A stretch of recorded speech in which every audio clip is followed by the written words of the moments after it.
Good evening, everybody. Welcome to the Oklahoma Center for the Humanities. Thank you all for joining us this evening. Please don't be shy. There's lots of seats up front, so please migrate up if that works for you. Restrooms are towards the back. There's one on the side here, but if you don't mind just sort of migrating back just to keep the sound space clear here. My name is Zenya Kish. I'm an assistant professor of media studies here at the University of Tulsa and the associate director of the Humanities Center. And I'd love to tell you a little bit about the center first, and then I'll introduce our guests tonight. Our mission is to foster a creative and intellectually diverse community here in Tulsa, using the distinctive tools of the arts and humanities to address the pressing questions and concerns of the day. Please come on in. I see us really as a vibrant public interface, bringing together the community on campus with all the broader communities of Tulsa. And we organize our programming every year around a particular theme, which this year is freedom. So we trace that through our annual seminar, which brings together faculty, student, and public fellows who work together to build conversation and also do public programming here at the center and on campus.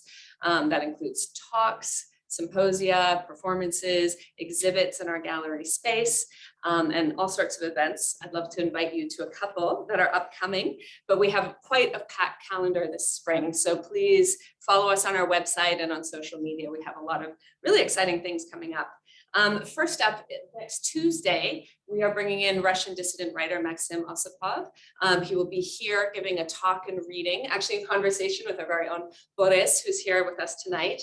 That'll be at 7 p.m. here. He is a medical doctor by trade who has written extensively about his experience practicing medicine in rural areas of Russia, and put himself into exile with the Russian invasion of Ukraine recently, and some conversation, I think, talking about various themes across his writing, and we'll be doing a bit of a reading and in conversation. So please join us here Tuesday at 7 to see Osipov. And next Thursday, back in this space at 7 p.m., we have political thinker Elizabeth Anker is going to be coming in to give a talk about her new book called Ugly Freedoms, where she explores what we like to think of as one of our highest American ideals, freedom, but she really looks at many of the uglier sides that underpin parts of American history done in the name of freedom. So she'll be looking at everything from the longer history of white supremacy and inequality right through the January 6th insurrection. And then we have an exhibit currently in the space on Oklahoma's all Black towns, thinking about the history, long history, cultural, historical, social, and economic legacies of these towns into the present and looking forward to the future. So please take a moment to explore the gallery or come back and see us. We're open most of the week. We will be having a full day symposium on Oklahoma's all Black towns on February 18th here in this space again. We'll be bringing in all sorts of residents and leadership from various towns, as well as state leaders like State Senator Kevin Matthews, historian Hannibal Johnson, and others. So lots of exciting things coming up. Hope to see you back here soon. So for tonight's event, Music from Free Ukraine, we're at a moment where we're thinking a lot about Ukraine. Many of us are learning a lot about Ukraine for the first time. And as we approach the grim first year anniversary of Russia's invasion of February 24th last year, there are many questions circulating about the meaning of freedom in relationship to Ukraine at this moment. So as we hear these recurrent rounds of putting pressure on Ukraine to reach some sort of peace settlement, Ukrainians are asking, what is the meaning of freedom without full sovereignty? But they're also asking at all times, what is the cost of freedom for us? And what is the cost of not fighting for our freedom? And tonight, we're really centering the question of what is the role of culture, of music, of artistic expression in articulating and giving voice to that freedom, making it meaningful for Ukrainians, but really sort of sharing a lot with us internationally. So I read last week in the New York Times, a Ukrainian soldier was quoted as saying, if we don't fight, we won't have freedom. Such a simple idea, but so profound to actually reflect on what that means in this moment. And so tonight, I think we're reflecting on the question of, if we don't sing, what is the meaning of freedom? So I'd like to welcome our guests who join us to explore some of these questions and much more. Maria Sonovitsky is a cultural anthropologist, ethnomusicologist, and musician. She's an associate professor at Bard College and has written extensively on Ukrainian musical history, musical culture. Her first book, Wild Music, Sound and Sovereignty in Ukraine, looks at various musical performers and musical traditions in Ukraine. She has a forthcoming book from the 33 and a Third series called Vloggi Vidopiasovas Tansi, which we spoke about last night. And we will have that very fascinating lecture up on our website soon about the underground punk scene in Kyiv in the 1980s, very late Soviet period. And she's also working on a project called Singing for Lenin in Soviet Ukraine, Children, Music and the Communist Future, for which she's just been awarded an NEH fellowship.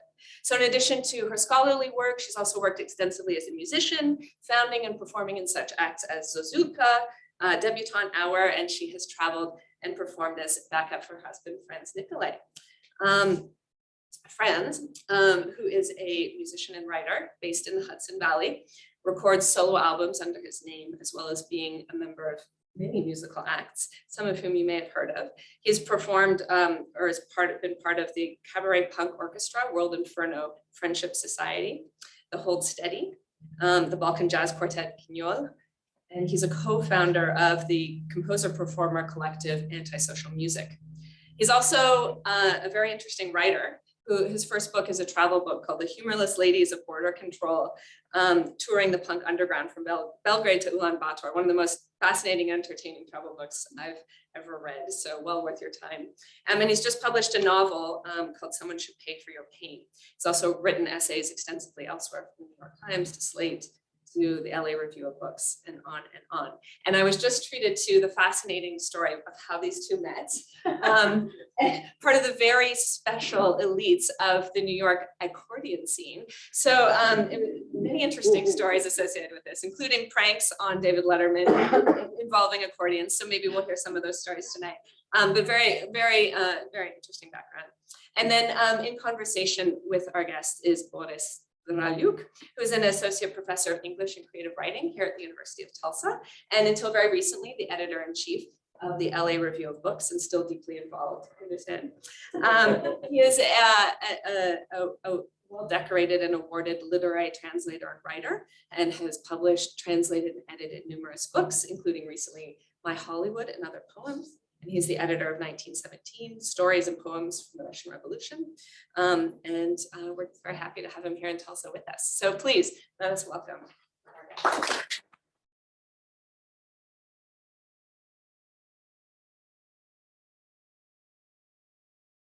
Thank you, Xenia, for that generous introduction, and thank you for this opportunity. Thank you all for coming and for tuning in.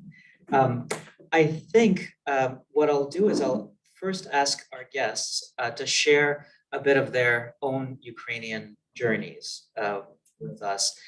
One of the things that has struck me about Flora, myself, have a Ukrainian identity. I am Ukrainian after a fashion, and there are a lot of different types of Ukrainians. Of course, my identity has changed. My sense of my identity has changed after the events of February of last year. And of course, going back all the way to 2004, the Orange Revolution that in a way got this ball rolling. So I'm interested in the journeys that people have taken to arrive at their current Ukrainian identity. So I'll ask Maria to share hers first. Sure. I'll start by just saying that a perfect encapsulation of this is that I grew up as Marusia, actually, instead of Maria. Marusia is a fairly common diminutive form of Maria that I was raised with in my diaspora Ukrainian American family, in a family where my parents were post-war refugees. And Marusia connoted something to me that became very embarrassing as a teenager. It felt rural and kind of inferior. And I felt like I couldn't use it in my real life, and I think that's part of what it meant for me to kind of understand what it was to be Ukrainian, was this inheritance of a kind of post-colonial inferiority, which I have written about in other places. And looking, the Soviet punk story that I am telling in my forthcoming book is a lot about dealing with that question of how does it come to pass that Ukrainian is considered a lesser language, a lesser culture, a less legitimate state. One of the things that the last year, the incredibly devastating events of the last year have allowed us to see is that this has been a project, right? And an imperialist project to put Ukraine at a kind of lesser place. So I will say that I was born into a very strong notion of Ukrainian identity in the United States. My first language was Ukrainian. I found out as a teenager that that version of Ukrainian had been, as I said earlier to you over dinner, preserved in amber from 1939.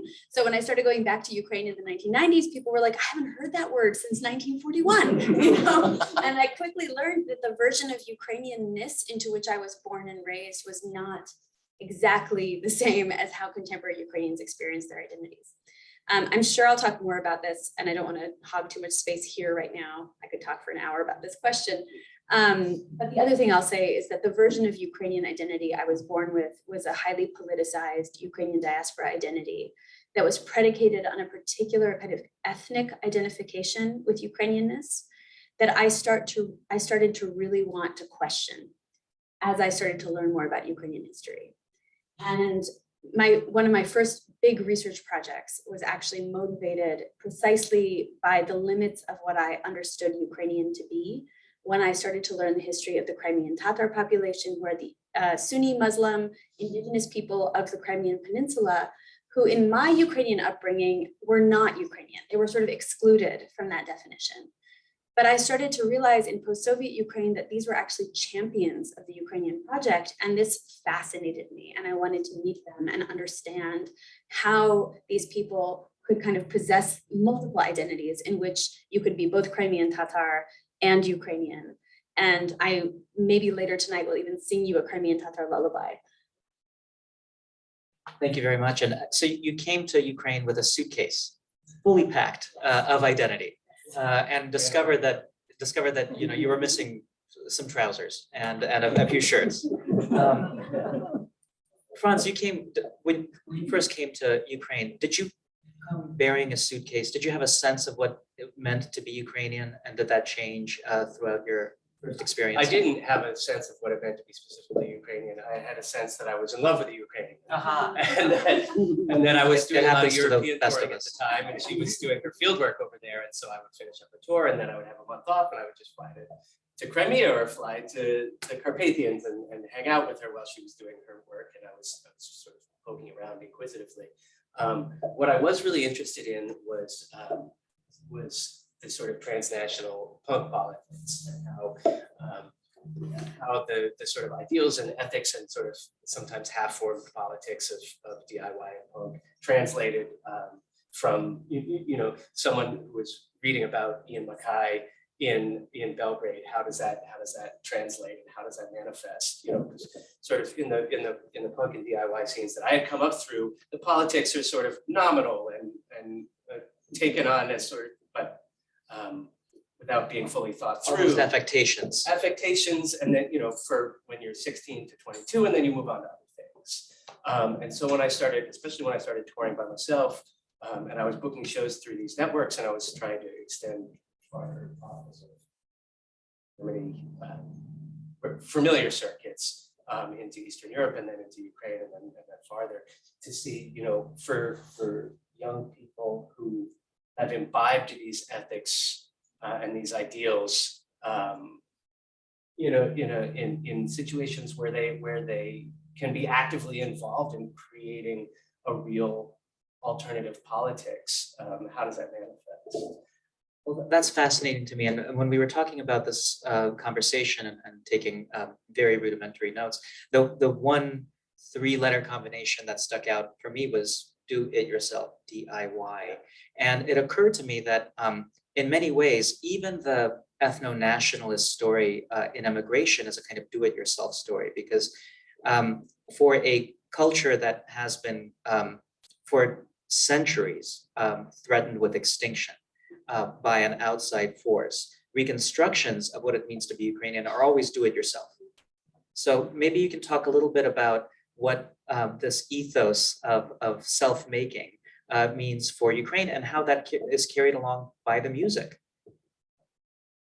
That's a really interesting question. And actually, the first way I want to answer it is to talk about the fact that these Ukrainian immigrants of my parents' generation who arrived here and felt so deeply committed to keeping this idea of Ukraine alive, the way that one of the campaigns that they had early on was to create a chair of Ukrainian history at Harvard. They were like, let's make it legitimate.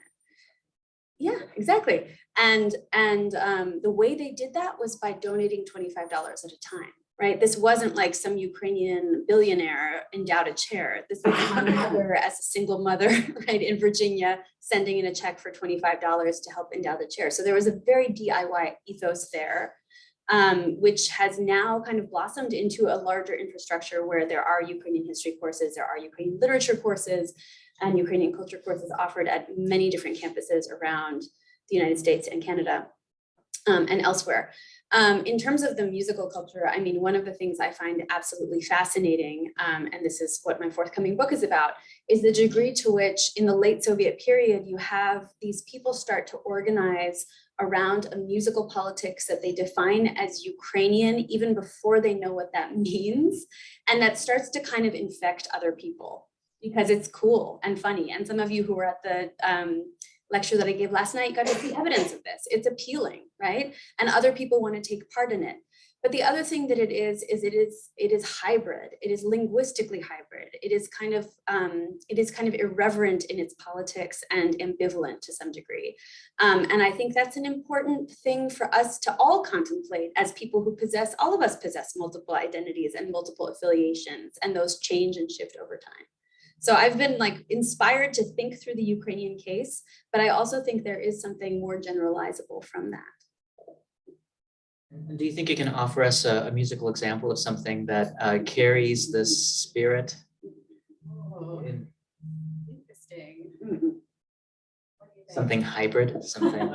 Something, well, I can certainly offer. Yeah. Oh, you can. Well. I think the answer is yes. I think, yeah. You want to talk about it? You know, I'm someone who's interested in songwriting as a literary form, and which is always sort of omnivorous and looking for material everywhere. And of course, once I started spending time in Ukraine, I started picking up material there and sort of bringing it home and combining it with the writing I was already doing. And one of the things I started noticing about the village songs and the vernacular songs was this idea of anthropomorphizing the flora and fauna in the service of whatever moral was meant to be imparted is the word. And so this was. Can I add slightly to that? Just as a person who has spent a lot of time studying those specific songs, it's almost a trope in a lot of different regional traditions to start with this really kind of innocent naturalistic metaphor, you know, like, why isn't the tree getting enough water kind of thing, right? Tree, why don't you flower, right? Which is the first line of Franz's song. And then it opens up into this bigger story. And very often these are stories about, you know, domestic dramas or just the realities of hardship of daily life, but they're quite beautiful. And so I think that helps us understand.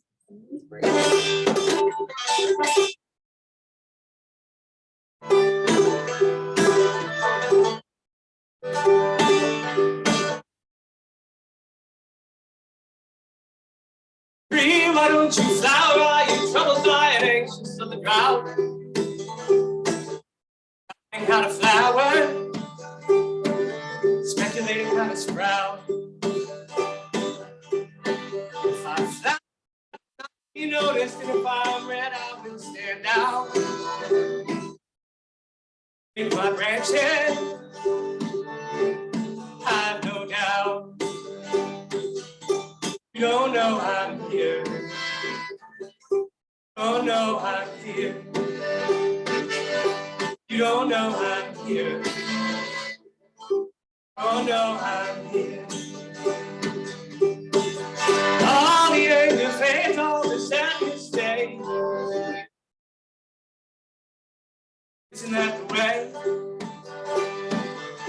and fades into the blue.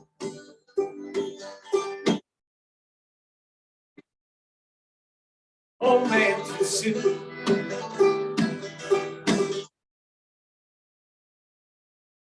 And fades into the blue. You don't know I'm here. Don't know I'm here.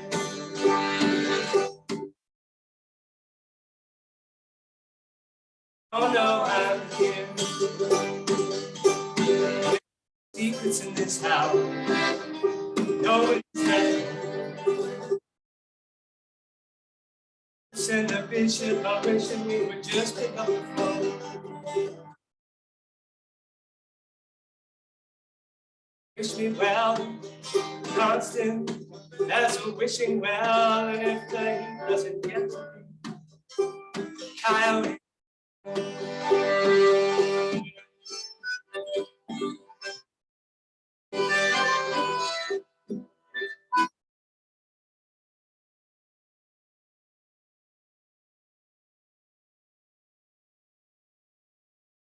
Dream, why don't you flower? Are you troubled by this? In your veins runs down to the tip. Generation late and an old man too soon. Feeling tunnel light, shine like moon, melting off the moon.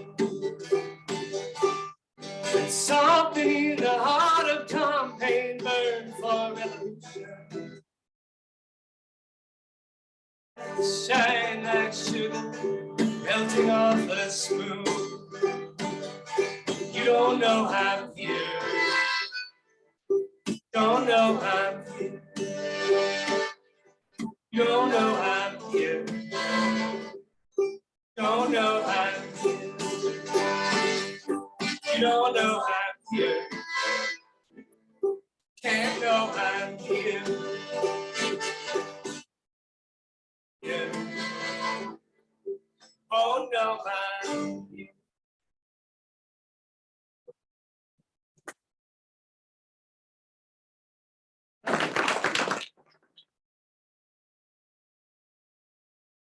It's all weirdly hybrid because we're playing these songs on a banjo, which is not a Ukrainian instrument, and then a piano accordion, which is actually not very common in Ukraine, super common either. So with all the caveats that the versions of these songs we're presenting are in no way pretending even to be authentic. Well, that leads to another question of sorts, which is one thing that I think no one who's paying attention to this work can help but notice. So many of the slogans, so many of the messages of the war that were sometimes spontaneous expressions of anger, spontaneous expressions of love, have made their way into songs, have become songs. Music has become a powerful carrier of not just Ukrainian identity, but of the narrative of this war. And that is also a Ukrainian tradition of storytelling through music. I'm wondering whether you can tell us a little bit more about that, a bit more about the tradition of music as a repository for history, music as a repository for. Sure, I'm and gonna get this tuning ready because I feel like. yeah, I think that might be the right thing. So that's actually kind of a beautiful accidental segue into a song that I've been thinking about a lot. But I just wrote a short article for the LA Review of Books, no conflict of interest whatsoever, in which I wrote about a slogan that has just kind of fascinated me. That's become this wartime slogan. And the slogan is Dobroho večera my z Ukrajiny, which just means good evening, we are from Ukraine.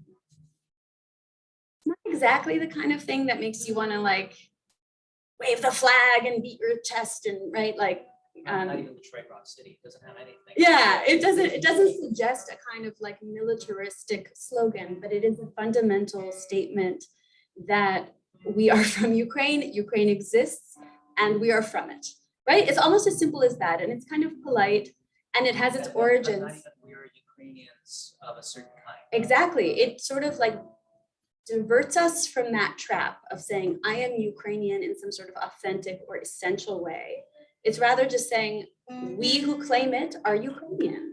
And that is so vitally and critically important for everyone to understand, and that's been true for a long time, but it's becoming articulated in these really critically vital, essential ways right now. This project of claiming who gets to be and count as Ukrainian has a long and deep history.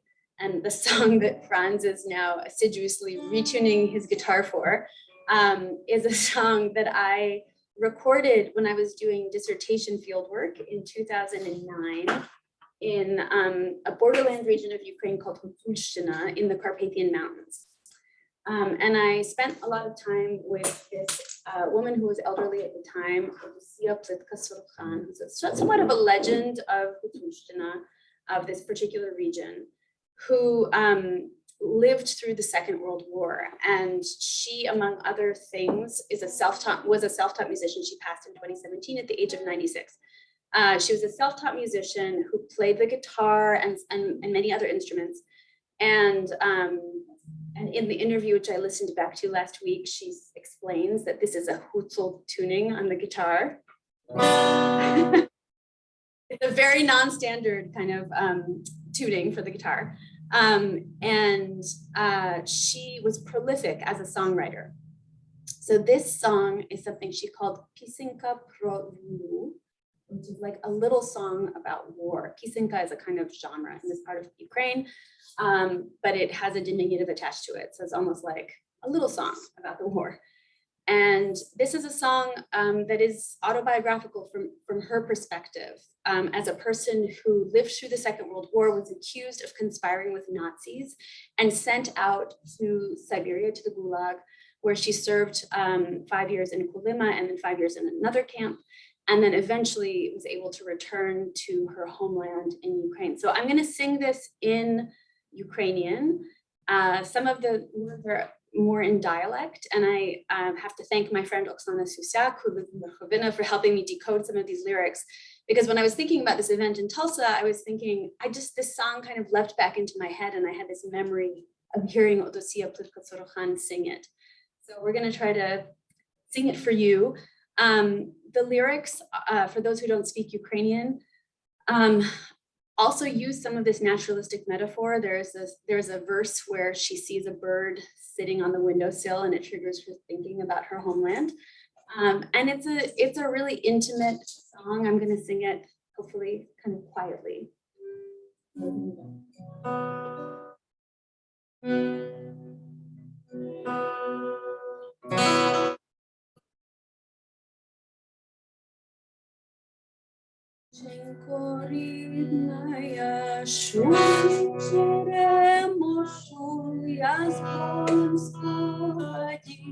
Я з болем спогаді, шум твій черемошу. Я з болем спогаді, шум твій черемошу. Карпати весною, красота зібрана.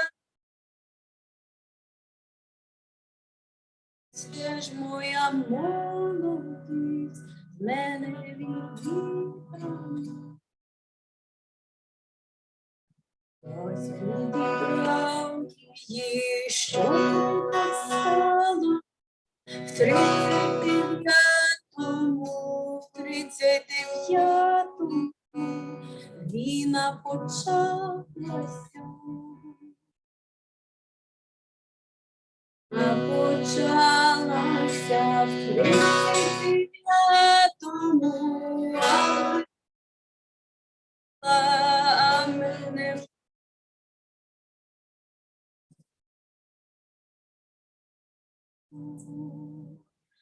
кров пролилася віра,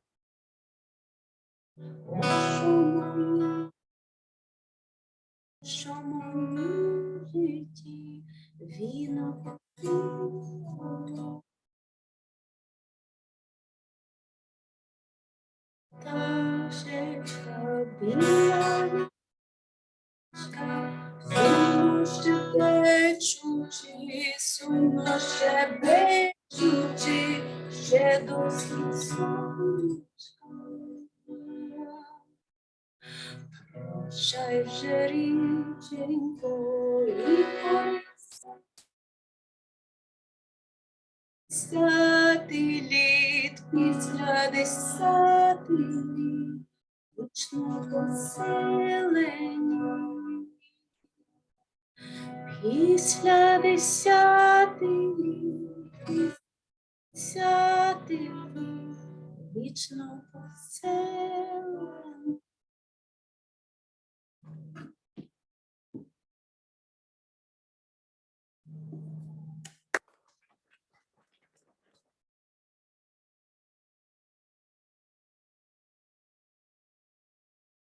Listening to you perform that song, it feels so fresh and so alive. But of course, this is an act of preservation. You're carrying something like an artifact that is very much in peril across to us here in Tulsa from a place under fire. Can you maybe share a few stories about your musicological career, saving some of these artifacts, both physical and things you can carry in your head? It's funny, my PhD is in ethnomusicology, and the dominant stream of thinking when I was in ethnomusicology was to be very critical about the act of preservation and like what was called salvage ethnography. This idea that you can preserve something, right, is in itself a kind of modern idea, right, that one could ever do that. And in the United States, we have a really interesting reckoning around what it means to, for example, to have Native American songs archived in the Colonial Archive. So with all of that said, I still found myself constantly recording things, right? And constantly recording things that now I do feel like to some degree have been preserved. This is a song that I just remembered, a week ago, so I don't have it memorized. And that has, as far as I know, not been performed before outside of Odysseia Plutko-Sorohan's home where I recorded it. So there is something about establishing the archive as part of research that has been important. And I am fortunate in that I have hundreds of hours of recorded songs and people telling stories about the songs that they write or the songs that they interpret and perform in many different regions of Ukraine. So this is an example from one borderland region, but there are many others like it. And I think that these kinds of unofficial archives are ever more consequential in parts of the world where the official archives tend to diminish or exclude the people who inhabit the land, right? So it's important for us, I believe, in this moment to think about the context of what is an imperial war that has been waged against Ukraine for hundreds of years, in which the archives are biased against Ukrainians of all different kinds. And that is to the exclusion of many of the different kinds of people who have inhabited the Ukrainian territory, including the incredibly important historic Jewish population who have been largely excluded from the archives, including the Hutzul population who were kind of wholesale painted as neo-Nazi collaborators or Nazi collaborators rather during World War II, and so on and so on. So these kinds of unofficial archives become almost like testaments, right? Anti-imperial testaments in a time of existential crisis. And that sounds lofty and way more significant than what I ever thought I would be part of. But all of these things are weightier in this moment, I think, as well. Something occurs to me about that imperial record and preservation and also the act of composition, and maybe I'll ask Franz about this. Music with words, but also without words, but especially with words, is nuanced. It can be very, of course, it can be dogmatic. When it's dogmatic, it tends to be not so great. Could be great, but many of the songs that you've performed have emotional nuance to them and mixed emotions. In a time of war, people look for anthems. What are the anthems and maybe counter anthems of this war? Maybe you can talk a little bit and I don't just mean since February, but from your time traveling in Ukraine, what are some of the anthems and counter anthems of Ukrainian identity, of the Ukrainian struggle for independence that you've encountered? Do you perform any? I don't know. Well, no, I don't. I think I'm going to jump off of some what you said a little earlier in the question about dogmatic songs. Having just been to the Woody Guthrie Center this morning, you know, as an example of songs that are very dogmatic and also very good for the most part. That there are places for that kind of songwriting as well, and I make me think of this you know. The songwriter from Chernivtsi that I met on my first tour around there that I think of a lot, because he was, you know, we talk about a lot of the discourse in America about Ukrainian music, about music from various countries, which are slightly exotic to Americans, is invested in this idea of like its authenticity, or where its roots in the whatever the folk musics of that country are. And the musicians that I was mostly encountering were not invested in that at all. Like they sounded like Against Me, or they sounded like Hot Water Music, or this guy was, you know, he was trying to do an Americana thing. He was trying to be Johnny Cash or Woody Guthrie, but instead in Chernivtsi, so he was saying, you know, Woody Guthrie was writing about fighting fascists. I'm going to write about fighting separatists in the Donbass, you know, and it was an interesting opportunity to think about how, you know, some of this stuff scrambles the political binaries that we're used to, you know, in a way, there are ways that the current war has done that in America, right? Like we're from the Hudson Valley, it's one of the swing congressional districts in the country, and it really scrambles your brain sometimes to see a house with a Trump flag and a Ukraine flag, you know, not that political consistency is the coin of the realm, but also the idea in the sort of idealistic punk anarchistic DIY communities, the ways in which, you know, this guy Sasha Boole was Guthrie. He was sort of in that sort of lineage, but he was also a militant. You know, he was a sort of a Pravi sector supporter. He's just like, we have to Purify or somehow get. Well, just in the sense that he was like, he was like, we're being invaded, and these are the guys with the guns. So, you know, these are the guys that I'm going to vote for. And same thing, you know, I went back, I wrote about these folks in 2012 to 2015 in my first book, and then early this year, I went back to revisit a magazine article to see, you know, to sort of update the story, because the initial conversations were just in the wake of Maidan. So how are you reacting in this moment? And you know, one of the things that stuck in my mind was this woman who said, you know, we're punk, all cops are bastards, but ACAB is suspended right now. You know, These cops are good. These cops are good. The military is good. The government is good. We were against Zelensky, but now we're in this moment we support him, and we understand. And the plea to American, you know, it was like Ukrainian music community, the American music community was, we need military support, and we understand that supporting the military is not to be, you know, it's an understatement to say that supporting militarism in the American countercultural community is a controversial idea. And she said, you know, we understand your military is an imperialistic force. That it's different what we're doing here, and supporting the military is part of supporting all the values that we.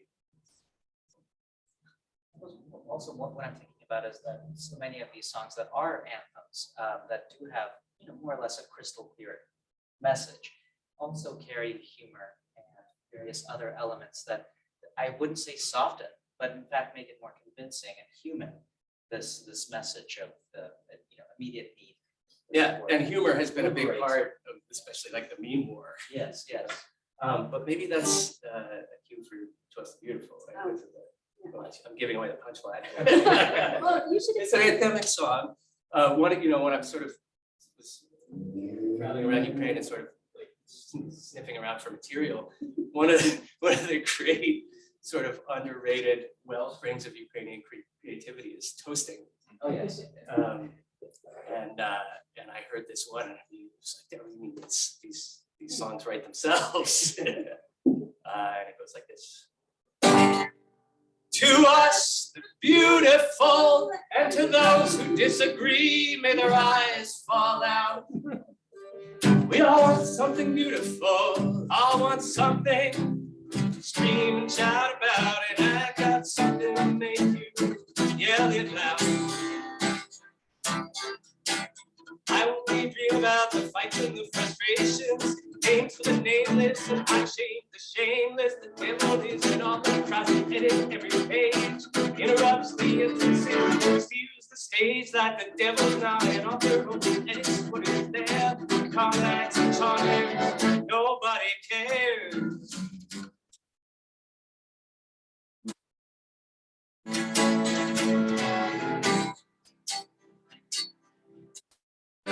To us, the beautiful, and to those who disagree, may their eyes fall down. We all want something beautiful, all want something.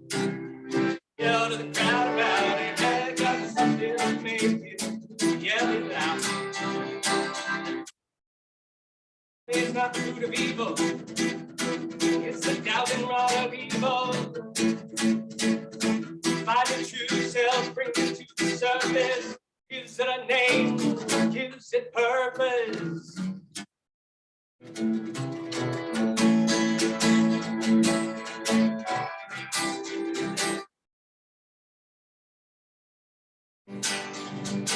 Whoa!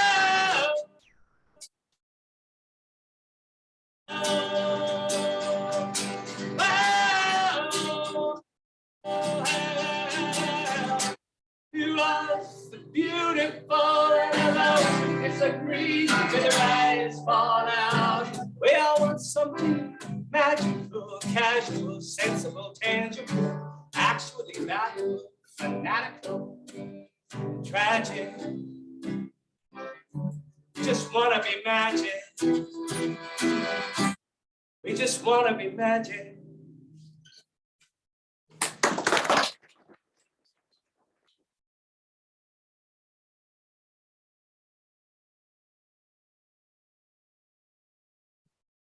So this is probably a good place for us to talk a little bit about the future, because it is what we all want, a good future where we're all magic.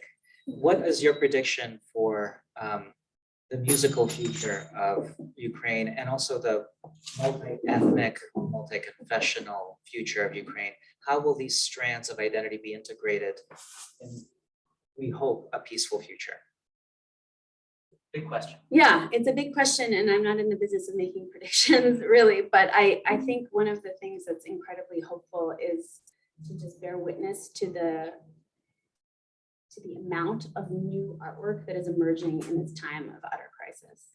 And that includes a lot of unexpected collaboration from maybe unexpected pockets of Ukrainian society. So I'll just give a quick example, which is at the very beginning of the war, and I believe, or the full-scale invasion, I believe it was meant to be released before February 24th, and it came out right around then. But there is a song based on lyrics by Serhiy Zhadan, who is a kind of one of the contemporary poet heroes of Ukraine. Poet, novelist, punk rocker. Yeah, all of it. Performed by the first hip hop group from Ukraine called Tanakh na Maidani Kongo, in collaboration with a Crimean Tatar singer called Elvira Sarkhalil, who has done important work for preserving a lot of traditional Crimean Tatar music. And the song came out, it's about home. It's beautiful, you can look it up on, there's a beautiful video also that was made. And it's this beautiful collaboration across genre, across geographical regions of Ukraine. And this is like a beautiful encapsulation of the kinds of experiments we're seeing in Ukrainian music. I think we see this in all regions of Ukraine right now. and in a way that is finally starting to get some play outside of Ukraine also. You know, I'm a scholar of Ukrainian music. I've been kind of like yelling to anyone who will listen for years that Ukrainian music is super cool and that there's a lot of it that's worth listening to. But it's starting to feel like people are actually going to hear that a little bit more. And so that to me is really hopeful. I mean, I'm grasping for little glimmers of hope at every moment at this right now. And this is one of them, right? Is to see the kind of like creative force of what a lot of musicians in Ukraine will call the musical front, right? And this is for people who don't feel like they're the best candidates to be out on the actual military front, right? There are other fronts in which they battle, and sometimes those are the musical fronts. And it is really, really heartening to see just the kind of explosion of attempts to bring Ukraine, not always in a dogmatic way, right? But just to say, like, we exist. It's as simple as that. We exist. We have a history. We have a sort of diversity of forms of expression, and we are trying to articulate new forward-looking ways of expressing ourselves. We're from here, and this is where we're. Yeah, I mean, I hope so. You know, I think we can end this speculative moment, but I will say, you know, I don't think we know right now, and it's not. It would be simplistic in the same way that it would be simplistic to say anything generalizable about our society, right? That Ukrainians are all somehow on the same page. It is true that Ukrainians are more unified, and this is a refrain you hear all the time, right? That the sort of unification against the defense has been, in defense of Ukraine against Russian aggression, is profound. But that doesn't mean that there's consensus on the ground. And there are going to be different kinds of actors seeking different forms of future Ukrainianness. And my hope is that if we stay attuned to the kind of like diversity of expression that we see on the cultural front, we might be good. Yeah. I hope. Wonderful note to end this discussion on it, to invite you all, if you have questions, to raise them for us. So Thank you. yeah, thank you all. Anyone who has a question, just raise your hand and shout, and I'll repeat it into a microphone so that we can broadcast it to our viewing audience. I see a question back there. Yeah, thank you. So what you just said about Ukrainians basically saying, you know, we're Ukrainian, we exist.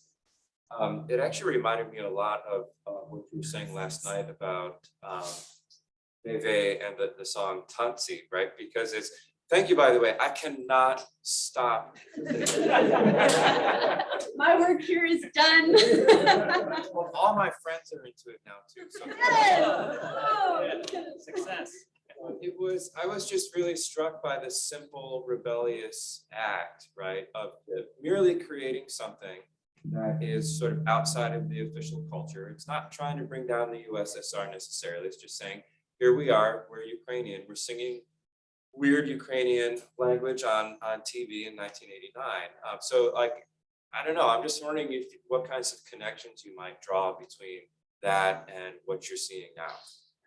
First of all, I just want to tell you how much it fully warms my heart to know that you said Veve at all. Like, you know, just the new consciousness maybe in Oklahoma that there's a band that everyone calls Veve. Start here. It's a new Elvis. But also I think it's just thrilling. I mean, you know this as a scholar too, right? It's always thrilling when other people think that what you're obsessed with is interesting. I'm never sure that that's true, and so thank you for that validation. But I think that, you know, so I wrote this book about this late Soviet punk band because I was fascinated by their kind of messiness. They're sort of like outside of politics, their ambivalence, their linguistic hybridity, all of that stuff just like attracted me. But I do think that, and their humor also, which is huge. But I think that also if we look into the archive of Ukrainian music, really going back centuries, you can see evidence of this kind of defiance. And I had the privilege earlier this year actually to curate a playlist for the San Francisco Opera, so it's mostly classical music. And I did it in collaboration with a colleague from Ukraine who is the director of the Kiev Symphony Orchestra and now has a new position at the Ukrainian Institute. Her name is Luba Morozova, amazing scholar, writer, just it has her finger in so many different interesting worlds. And that experience really let me think back to like Baroque musical practice, where you have a Dmytro Bortnyansky, ends up studying in the Imperial Center, which is St. Petersburg, because at some point you can't continue your studies on the territory of Ukraine, and yet is setting texts in Ukrainian, right? And yet is sort of like defiantly against the grain inside of an empire where Ukrainian identity is not acknowledged to exist, is nonetheless producing artworks that today we recognize as Ukrainian. And you know, you can sort of extrapolate from that moment in history and just see it recur and recur and recur throughout the 20th century and into the present. So there is this kind of like recurrence of a kind of defiance, often married to humor, but not always, that I'm so pleased that the world is starting to get to know a little bit more, even though I wish it was under any other circumstances and not under these tragic ones. There is a good historical reason for the importance of humor, why humor plays such a big role in this, and that's that in the imperial context, Ukrainian was a language fit only for humor. It was a kind of big joke to the readers of standard Russian, let's say. And so authors who wanted to prove themselves and musicians who wanted to prove themselves were reduced to genres that were humorous by definition, low genres. If you wanted to write an epic poem, you had to write a mock epic poem. And there is your first great work of Ukrainian literature, a mock epic poem. Of the Aeneid, which the Cossacks are, yes. So that I think is something that you see all the way through 1989 and to the present day. It also makes the work much more appealing. The imperial repression works against the empire in this case.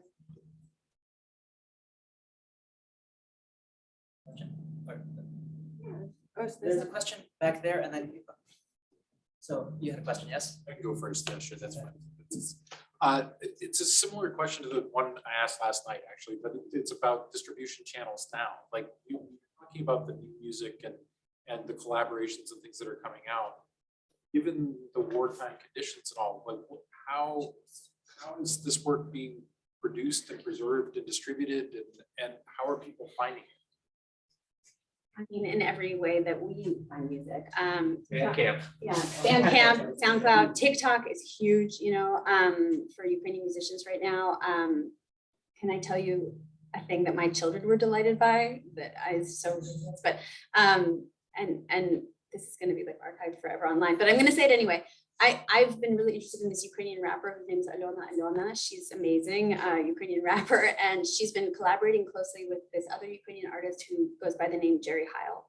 Anyway, they post a lot of TikTok videos, and a lot of the videos will be promoting their music, but they also are just like, here's how you beatbox in Ukrainian, and and my friend from Kyiv, who I saw in Berlin a couple months ago, taught me this. So I'm going to teach you now how to beatbox in Ukrainian, which delighted my children, especially because it means to pee.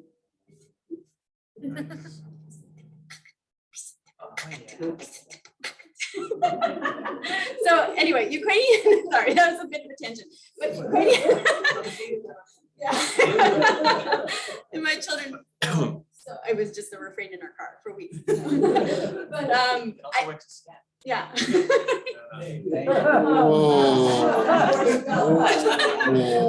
Right. But Ukrainians are using the same channels as any of us, right? And I think one of the really, again, like the amazing things is that they're finding ways to get this music out. So YouTube, TikTok, social media, and all of its glorious manifestations has been huge. And meanwhile, a lot of Ukrainian labels, the vinyl reissue labels are still doing their thing. They're still working amazingly, really, truly amazingly, as are the radio stations in many cases. And the other thing is that the touring infrastructure, again, this is hard to talk about because it starts to sound like we're saying that there are silver linings. And I just want to underscore there are not silver linings, but there are new opportunities for Ukrainians to tour right now. And that's also, that's also happening. So you have this phenomenon where Jamala is performing at the Kennedy Center honors, Korean folks are reading at the Grant. Exactly. Zelensky is zooming into every opportunity. So Once you find it. And even on a very small level, such and such metal band from Dnipro, if there are, Americans trying to put together a benefit Bandcamp compilation, they're reaching out to these little bands and trying to, you know, put them in the track listing and expose them to their audience.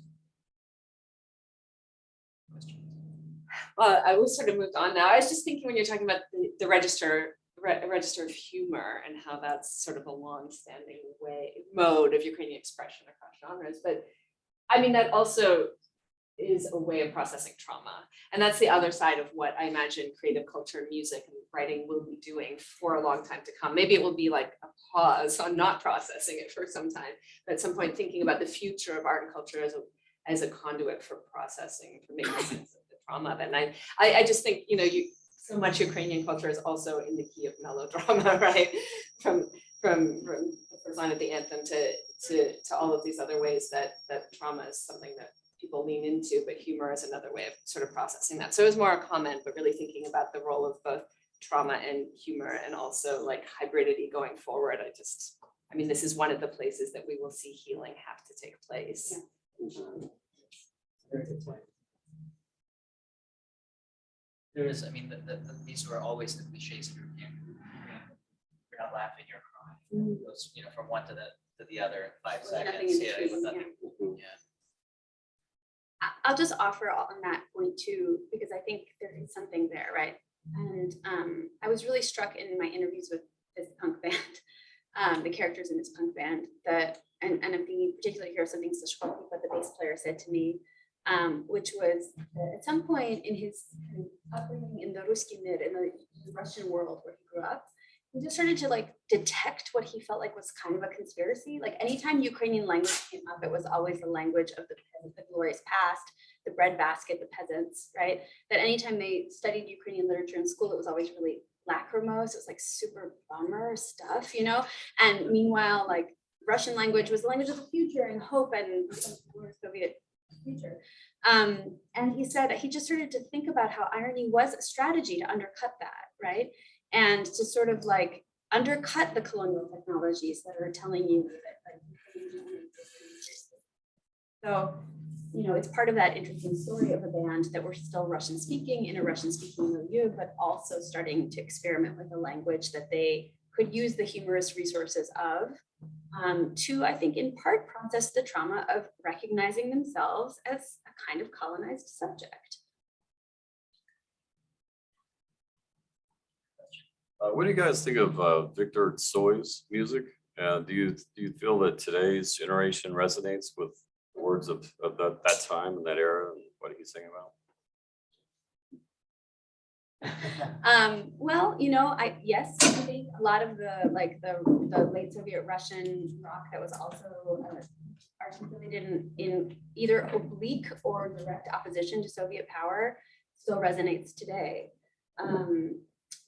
Franz has a song written in part inspired by a Russian punk, one of the most famous Russian Soviet punk bands, Grozdanska Oborona, which was turning the tropes of Soviet culture on its head in the late 80s, you know?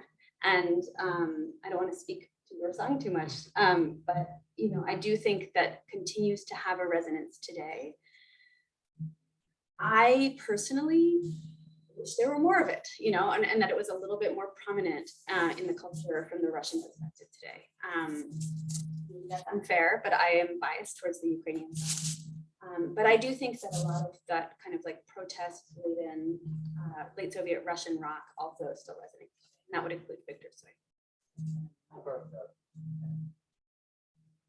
Say that a number of the leaders of that movement have come out against the war in whatever way they can. Perhaps not forcefully enough, but they have spoken about it, some of them. Some of them, you know, and not. I mean, also I would say, you know, in touring in these circles across Ukraine and Russia, I was coming in more with conditions or expectations about it, but I was struck by the difference in the political outlook of circles in Ukraine in 2012 to 2015, who were politically aspirational in a way that their Russian counterparts were not, were much more inward looking. Yeah, either defeatist, which was very common in the early 2000s, or already, you know, on the way to skinhead kind of racist attitudes. Yeah, I mean, I ran across more of the defeatist, Yeah. like, we're gonna have our little scene that puts on shows and try not to get beat down. Yeah, exactly. Yeah. Sorry, no. Go ahead. Question. Have you talked about Taras Shevchenko and his influence on elevating the Ukrainian language and what your opinion might be on that? We haven't talked about Taras Shevchenko yet, but we can. Yeah, we could. We'd be happy to. Inevitably, right? It's a name that comes up. Can I offer one thought here, which is one of the bands I was really interested in during the Maidan Revolution, the 2013-2014 revolution, was a band called the Dach Daughters, who are still quite active. And they are particularly have purchased in France, where they've been fundraising a lot for the defense. And they performed on the Maidan stage during the revolution. After kind of professing an apolitics, they were like, we're not political, we don't want to be pigeonholed as Ukrainian artists. But meanwhile, they were making these songs that were like richly hybrid. And their first huge viral hit was a song called Rose Donbass. And Donbass is, of course, the region that in 2014, since 2014, has been embroiled in violence and war, Russian instigated to a large degree. And everyone said it's a political song, you know, and they said, no, it's not political. Anyway, the text for the song comes in part from Shakespeare and in part from Shevchenko. So it's this like interesting amalgamation, right, of like the poet heroes of different states. And they were using this as a kind of way to also say Donbass is ours.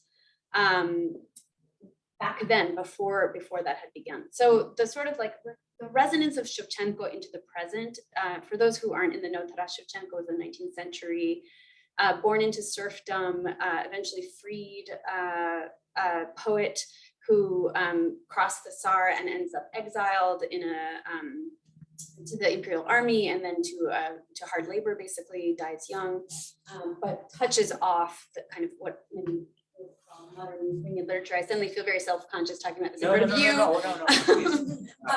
Exactly right. But Shevchenko is a really important figure for Ukrainians even today.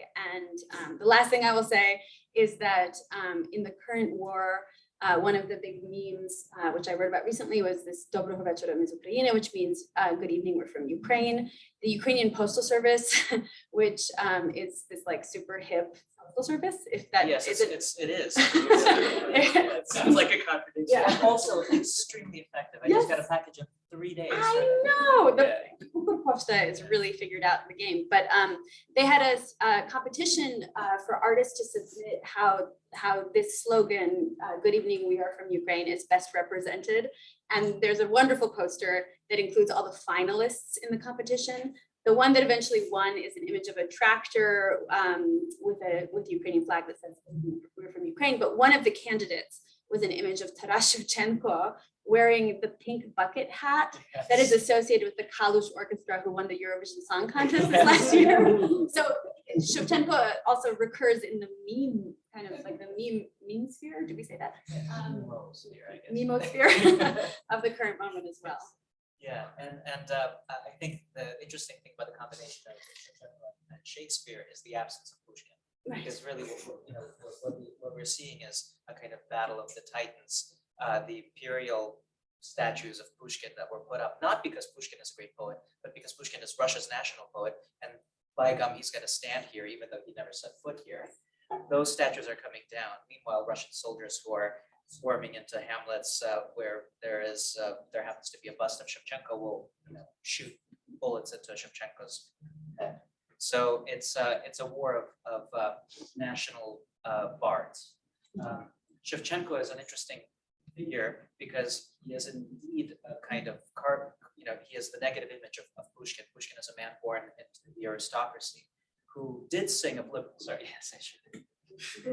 Pushkin did sing of liberty, but somehow many of his songs of liberty are tainted with inclusions of imperial grandeur. And he was very much scared out of his a youthful embrace of liberty by the fact that Tsar Nicholas was his personal censor. He took a great interest in Pushkin's work and read him very closely. Now, Shevchenko was not to be scared out of his commitment to freedom and liberty. And one of the most resonant lines from his poems that I think embodies the role that Ukraine has come to play for other post-Soviet peoples is that look at this vast Russian Empire. We have Finns and we have Tatar Mongols, and we have all of these peoples, and they're all silent in their own tongues. And I think that is what Ukraine is trying to, I think, change. Yeah. Not sure we answered your question really in the way you expected, but now you know we that, brought up Shevchenko. yeah, so- Shevchenko in a big bucket hat. Entered the room. Oh, an online question, excellent. Yeah, I think I can read. Do you wanna? I would describe that there are Russian names and I would butcher the pronunciation. Can you give a few words about Ukrainian musical identity in the approved Soviet sanctioned sphere? Music that was in the mainstream during the Soviet Union songwriters, like Ivasuk and Zinkevich. Did it come from Jason by any chance? It comes from Jason. Yes. Jason. Jason is doing important work in popularizing some of the work of these songwriters. Do you want to speak to this at all? Or? I have no knowledge of it. Do it. So estrada is the term used for Soviet state-sanctioned popular music, which often in the post-war era included kind of a national coloring. Not always, but sometimes. And we will talk often about the Vokalno-Instrumentalny Ansambli, or the VIAs, which were the sort of like official rock bands. They were like the permitted rock bands of the post-war era. So figures like Ivasuk and Zinkevich were operating within this kind of official Soviet system and still producing songs that are defiantly Ukrainian. So this like leads us back to one of the big themes here, right? And in fact, the most famous example of this is a song that I'm gonna probably get the details not quite right, but won something like Song of the Year. It was performed on the stage in Moscow. It was a song called Chervona Ruta, which is an anthem for Ukrainians today and has been for a very long time. Chervona Ruta is also one of these songs that begins with a kind of innocent naturalistic story and then has become symbolic of Ukrainian identity and defiance. And so even within this kind of tightly regulated state-sanctioned popular music, you saw these Ukrainian musicians trying to articulate a defiant stance, right? That we are Ukrainian, we have our own kind of culture. And I think it's really critical that we don't dismiss that music as just like insipid state-sanctioned popular music, but also take it seriously because it was doing something. It was activating people in different ways during the second half of the 20th century. Very good answer. Thanks. Jason. Jason, I hope, Jason probably has more to say on this topic. But, you know, when we talk about wartime anthems, you know, there have been a number during this war, and Chervona Ruta is one of the songs you will hear Ukrainians singing when they gather to protest. It's a song that is legendary in part because Ivasuk is widely believed to have been murdered. This has never been proven exactly, but it was found hanging in the woods outside of Lviv in the early 1970s. And that further kind of entrenched the song as a representation of Ukrainian culture. And then importantly, in the late 1980s, the very first Ukrainian language music festival, I think 1989, was also called Chervona Ruta. So it kind of like expanded into this even bigger symbol of Ukrainian identity and defiance. Another song? I think we should do this one in As a terms goodbye. of this idea of like Ukraine as a multilingual, multicultural. Sure. Yeah? Yes. I'll speak about it a little bit because I want you to know what it is before I sing it. But and it's a lullaby, so it's gonna put you all to sleep if you're not already. When I was starting my doctoral fieldwork, I went to Crimea because I was really interested to kind of learn about contemporary Crimean Tatar culture and music. And this was maybe the first song I learned. I started to really learn their language through songs. because many Crimean Tatars didn't speak Crimean Tatar to each other, they spoke Russian, but they would sing songs in Crimean Tatar. And so I was in Crimea with a banjo. I assumed that a banjo would be hard to come by in Crimea. I was right. And so I started working up just arrangements of these Crimean Tatar songs on banjo. And then before you knew it, I was on television and, you know, everybody was inviting me to sing at their weddings and stuff. So it was sort of like spectacle of it, like weird American with the banjo. But this was the first song I learned from my teacher, who I think about a lot. And it's a lullaby. So it's universal, right? It's a song that occurs in every culture. In this case, it's sung in Crimean Tatar, and it's meant to sound soothing and gentle, and it should remind us, right, that these are people as fully complex and human as we are, who are in many cases today in Crimea, if they haven't left. The repression of Crimean Tatars since the Russian occupation of Crimea has been intense. So with that in mind.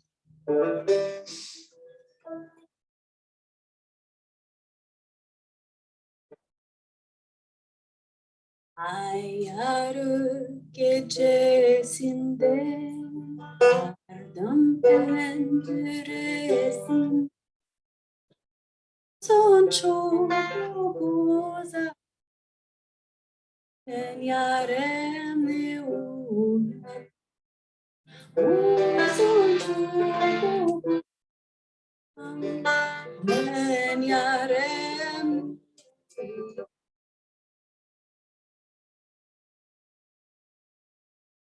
Harakus minete natum doyarken sen çağırdın ona ki durdu yemek geldim ona ki kurlu yemek çağırsan da bağıramam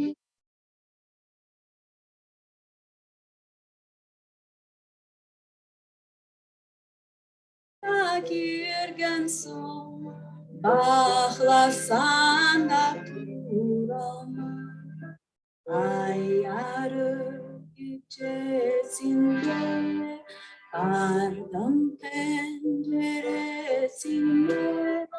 uzun çok ben yarem uyandım uzun çok uzaktan ben yarem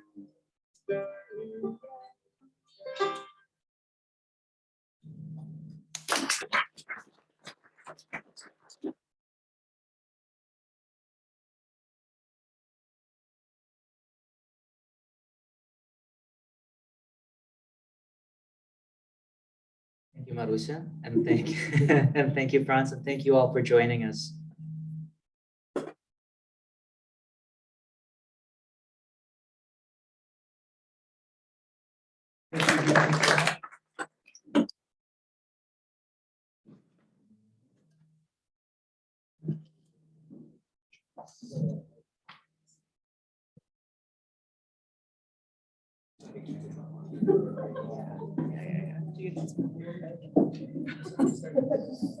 Like a banjo being used for like bluegrass. It feels so Ukrainian and like hearing these Verdyadsk fields.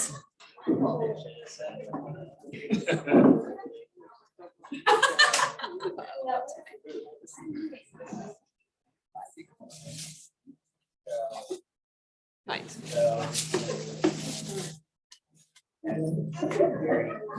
Rain down tiny. Jerk.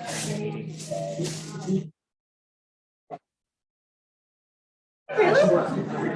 Yeah, so what you're saying, she's busy and I'm never gonna see her again. Not be the wife.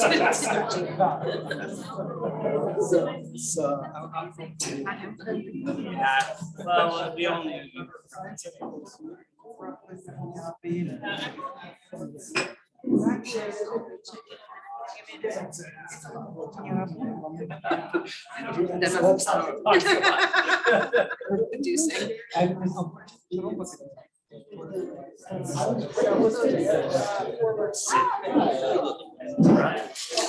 My goodness.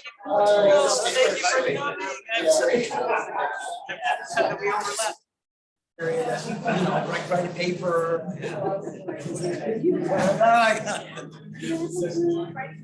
Oh, yeah, yes, that's right.